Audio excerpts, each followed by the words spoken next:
సంపాదించే ప్రతి రూపాయిని పొదుపు చెయ్యకపోవచ్చు, కానీ కురిసే ప్రతి చినుకును భూమిలోకి ఇంకిస్తే అది భావితరాలకు తరగని సంపదగా మార్చొచ్చని నిరూపిస్తున్నారు హైదరాబాద్ ముషీరాబాద్ పద్మశాలి కాలనీ వాసులు.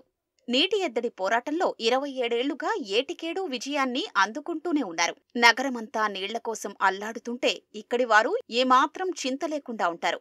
ఒక్క వాటర్ ట్యాంకర్ అవసరం లేకుండా మండుటెండల్లోనూ బోరుబావుల్లో సమృద్ధిగా నీరుంది. అక్కడి వారి ముందు చూపుతో ఇంటింటికి ఇంకుడు గుంతను ఏర్పాటు చేసుకున్నారు. తమ ఇళ్లపై పడిన ప్రతి వర్షపు చినుకును భూగర్భంలోకి పంపిస్తూ జలసంపదను పెంచుతున్నారు.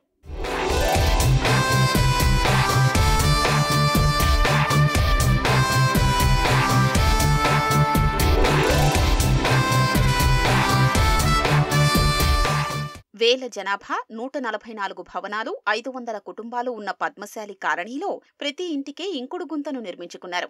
పక్కా ప్రణాళికతో ఏటా వాటి నిర్వహణ బాధ్యతల్ని కాలనీ సంక్షేమ సంఘం చూసుకుంటుంది.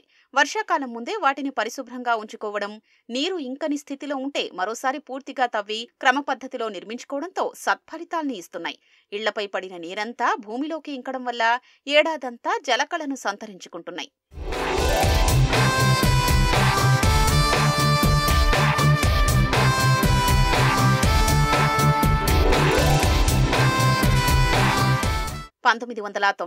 లో BHEL ఇంజనీర్ ఆంజనేయులు ఇంకుడు గుంతలకు శ్రీకారం చుట్టారు. కాలనీలో నీటి ఎద్దడి నివారణకు తన ఇంటి నుంచే ఇంకుడు గుంతలు తవ్వడం మొదలుపెట్టారు. మొదట 5 ఇంకుడు గుంతలతో మొదలైన జల ఉద్యమం కాలనీ స్వరూపాన్నే మార్చింది. ఫలితంగా ఎంత ఎండల్లోనైనా కాలనీవాసులు హాయిగా జీవిస్తున్నారు. 27 ఏళ్లుగా ఈ యజ్ఞాన్ని నిర్విఘ్నంగా సాగిస్తున్న ఆంజనేయులు వాటర్ ట్యాంకర్లకు వెచ్చించే నగదుతో ఇంకుడు గుంతలు నిర్మించుకుంటే నీటి కష్టాలు అధిగమించవచ్చని సూచిస్తున్నారు. తెలుగు రాష్ట్రాలతో పాటు కర్ణాటక, తమిళనాడులోని పలు ప్రాంతాల్లోనూ ఆంజనేయులు తన వంతు సహకారాన్ని అందిస్తుండడం విశేషం.